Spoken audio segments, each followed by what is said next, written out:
Hello नमस्कार सर्वांना. तर आता तुम्ही बघितलं ब्लॉगिंग सेटअप रेडी केला आहे आणि आपण जातोय गावी.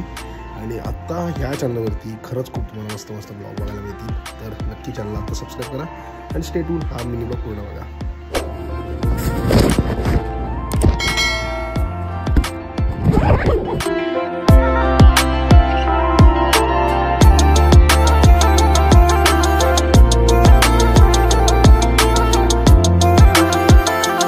सकाळी दुपारी घरी इथे कामामध्ये आपण बाईकचा तुम्ही आता आवाज बघितला असेल, गोप्रोचा इश्यू झाला होता तो सॉल्व्ह करत होतो. आज आहे शिवांचा वाढदिवस, तर आपण तिथे जातो आहे. तर आता या ब्लॉगमध्ये तुम्ही शिवांचा वाढदिवस बघा. शिवांचा बड्डे सेलिब्रेट